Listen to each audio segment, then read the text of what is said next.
মই আৰু মোৰ লগৰ একজন বন্ধু একজন চটলত বহি আছিলোঁ বহি থাকোঁতে নাতে ৰাফেলখন নে কি জাহাজখন আহিল আনতে একদম মাথাৰ ওপৰত দি গৈছে অচাত দি গৈছে কিবা এটা ফেল দি আন পালোঁ তাৰপিছত যে চাওঁ যি বস্তুখিনি তাৰপিছত পঢ়িলাক আৰু ক'লে এটা ভাবছে মই কিবা পক্ষী চকী পৰিল নেকি কিন্তু পক্ষী নহয় নেকি বস্তুটো পৰিছে এই বস্তুটো কি হয় নাজানো কিন্তু জুইত জ্বলাই দিছিলে জ্বলাই নাযায় মানে কিবা বস্তু আৰু নাজানো কি বুলি সন্দেহ কৰিম যে নাজানো আৰু নামে নাজানো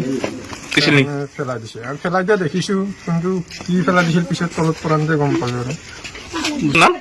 ঠাইখিনি গাঁও চান্দগুৰি আৰু খৈৰাবাৰী শিৱৰী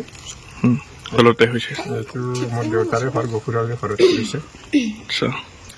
দুয়ো চোতালতে কিবা কথা পাতি আছিলোঁ এনেই এটা আৱাজ শুনিলোঁ গম পাইছোঁ যে সেইটো ফাইটাৰৰ আৱাজ তাৰপিছত আমাৰ ঠিক মোৰো ওপৰতে ফাইটাৰখন গুচি গ'ল যোৱাৰ পিছত আমি গম পালোঁ ফাইটাৰ বুলি তাৰপিছত আমি কিছু মানে ওপৰৰ পৰা গৈছেতো কিছু সময় পিছতে আমি দেখিলোঁ যে ওপৰৰ পৰা কিবা এটা বস্তু তলত পৰিছে ভাবিলোঁ যে কিবা ওপৰৰ পৰা কিবা পক্ষী চকীয়ে পৰিল নেকি তাৰ চাওঁ যে পক্ষী নহয় আচলতে বস্তু ঠিক ধৰিব পৰা নাই কি বস্তু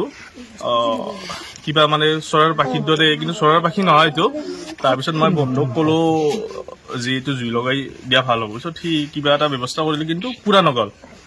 তাৰপিছত নিশ্চয় গম পালোঁ যে এইটো পুৰা নাযায় কিবা বেলেগ ধৰণৰ কিবা এটা মেটেল হ'ব চাগে তাৰপিছত তেনেকৈ মানুহ আহিল অহাৰ পিছত বহু মানুহ আহিল চালে কিন্তু ধৰিব পৰা নাই এতিয়ালৈ কি বস্তু হ'ব পাৰে এইটো গতিকে সেইটো মানুহৰ মাজত অলপ ভয় চোৱাৰ সৃষ্টি হৈছে কি বস্তু ওপৰৰ পৰা পৰিল যিহেতু ধৰিব পৰা নাই